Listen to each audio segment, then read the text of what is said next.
Another thing that a lot of people get wrong is that they don't do enough volume. They try to test openers and flip words around in their opener in hopes that their booking rate will go up by 2%. So you have optimizers and maximizers, all right? There's a saying called volume negates luck. You don't need to be lucky, you just need to do a lot. So you can tweak your variables and spend months testing scripts to get maybe 5 or 10% more conversion, which is okay. Or you can just triple the amount of dials that you do this week, which is less risky because you don't, change the system, because you could also decrease your conversion rates by doing that. It's way faster. You're guaranteed to get more meetings if you do more calls. It's so simple. So you want to aim to be the second one, always, all right? You learn the most by experience, and you only get experience by doing calls. So do more first and then optimize once you have a ton of volume going through your system. Next, people talk too much. You need to talk less about your product and ask more questions. A good call, 80% of the time should be spent, like 80% of the call, your prospect should be talking. You should only be talking 20% of the time. A lot of times, again, this is inverse. You just talk and talk and talk, and you ask a question, they answer with one sentence, and then you talk and talk and talk again, right? The perfect salesperson says nothing and only asks questions, right? Because then there's nothing to disagree with. They just ask. And this works because people believe what they say far more than what you say. So you want them to say stuff. You want them to say that your solution is good, not you. You do that by asking the right questions. So you guide them to the right decision by asking the right questions at the right time. You need to talk less and ask more. They'll convince themselves if you do this right.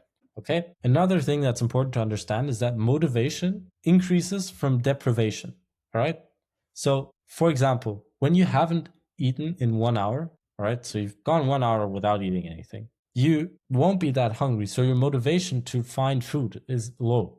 But if you haven't eaten for 3 days or 3 weeks, then your motivation will be extremely high because you're about to starve. It's the same thing. It's just a longer time frame, which is why asking people, have you tried anything to fix this? How long did you try it for? To make them realize the first part of the gap that I talked about earlier is so extremely important. I just wanted to quickly cover that, all right? So the more time they tried something that didn't work, the higher their motivation will be, which means they will buy faster. The next important part is to use data over emotions, okay?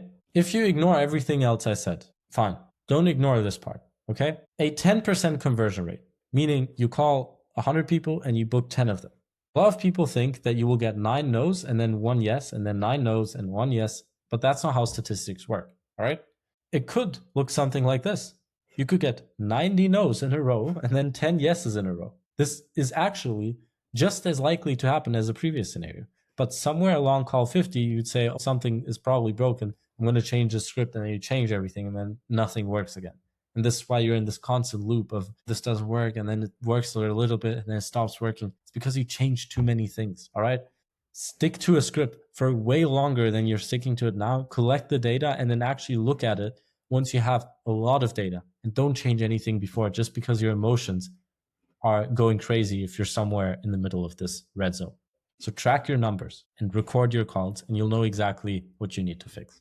And so these are basically the most important lessons I've learned over the last 4 years, doing over 50,000 cold calls, coaching over 80 salespeople on doing this exact thing. So if you just put all of this together, right? You make an email and call system. And again, if you need help with that, click the first link in the description. You learn to use the 5 parts of the cold call, right? You keep everything stupid simple. You learn your tonality. You learn the concept of gap selling. You fix the way you think. You fix your beliefs. You do a ton of volume, and you track your data and make decisions based on that. Then you will become one of the best cold callers in whatever industry you're in, if you just do it for a long enough time frame.